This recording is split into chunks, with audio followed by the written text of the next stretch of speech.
Got some true freshmen that I want to list for you. I gave you a few names the other night. I'm not done. I got to give you 4 more. Dante Moore, I did not even list him the other night. 5-star quarterback at UCLA. Let me say that again slowly for those of you who don't follow recruiting.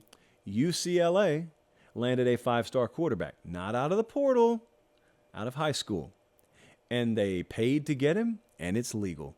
He was at Oregon. He's committed to Oregon. And then all of a sudden he wasn't. And he flipped to UCLA. He's the number 3 quarterback overall, number 4 overall player in the country, 6'2 and a half, 210. Could immediately start for them. I think Colin Schlee, one of many defectors from Kent State, is who he will compete against. So Chip Kelly is in a pretty good position. They're a pretty enviable position at quarterback. Huge flip from Oregon, as I said, and one of the biggest risers in last year's recruiting cycle. Things have changed in the talent acquisition game. Things have changed. I'm just telling you point blank. Chip Kelly at UCLA 5 years ago is probably not landing 5-star quarterbacks from Detroit. It's probably not happening. And now he is, and it's fine. You can just do it now. What about Reuben Owens, 5-star running back at Louisville? Nuh-uh. Texas A&M. He was committed to Louisville. Then he decommits and he flips. And because A&M only finished 15th in recruiting this past year, not a lot of folks talked about it. More on that in a second. Number 2 running back in the country. Number 31 overall player in the country. 5'11", 190. I think he will play this year. It's a situation where they had Devon Achane leave and go to the NFL.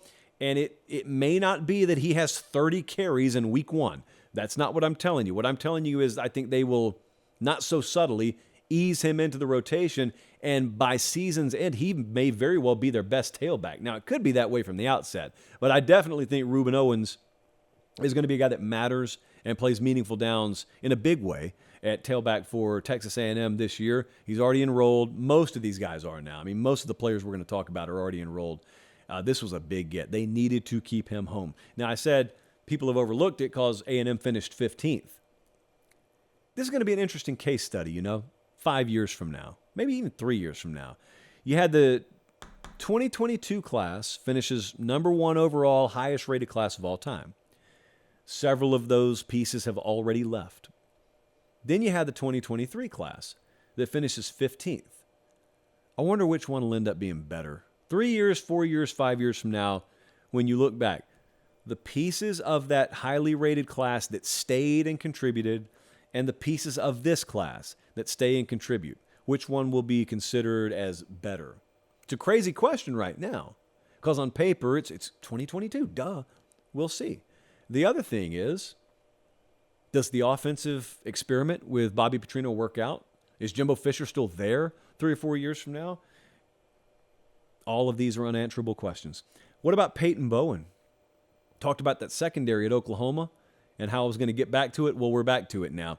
He's a 4-star safety, number 3 safety, number 57 overall player in the country, 6 foot, about 185 pounds. Their defense, as we chronicled earlier, it struggled mightily. They were pretty much in the 100s in all the critical stat categories defensively. Brent Venables, one of his quotes that I've paid attention to this spring is, out of all the roster improvement in recruiting and portal, they think secondary, they upgraded the most. And Peyton Bowen is their highest rated addition in that secondary. True freshman, yeah, he's going to have to play. They're going to need him to play. And so watch him there. And also, he's from Denton, Texas. That kind of go back to one of the doubts I had. It was a blind fear that has subsided mightily when Brent Venables took the job there. Just because there was some unknown about him being a head coach, I wondered how well they were going to recruit Texas. Well, I said it on the show. One of the unknowns is how well will he recruit Texas? And you're going to sink or swim at Oklahoma based on how well you can recruit Texas. They're very good. They've been very good recruiting Texas. Now, you got to win with the players, but they've been very good getting the players. Jobe is a 4-star edge at Michigan State. Crown jewel of that class this past year, 6'3", 225. He was the number 7 overall edge. I think strongly we will see him this year. Number 55 overall player in the country. They return about, I think, 56% of their defensive production. You watched Michigan State last year, as opposed to 2 years ago. They didn't have difference makers. They just didn't. It's a tall task to ask true freshmen to come in and be your difference makers. But when you're void of them, they're not all of a sudden going to appear on your roster. Very rarely does it happen that way. You will need an infusion of talent, and he's got to be that. And that's not going to be the end of the story there. They need more than just that. But he's enrolled, early enrollee, he's number one ranked player in the state, and he's a guy who a lot of folks, I remember talking about it in the scouting community, a lot of folks looked at him and they talked about how he was just scratching the surface in high school, best football's way ahead of him, which is not uncommon to say about a high school player, but some, they emphasize that on more than others.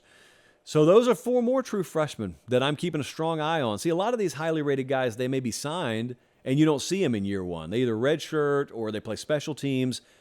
These guys I think you're going to see in year one.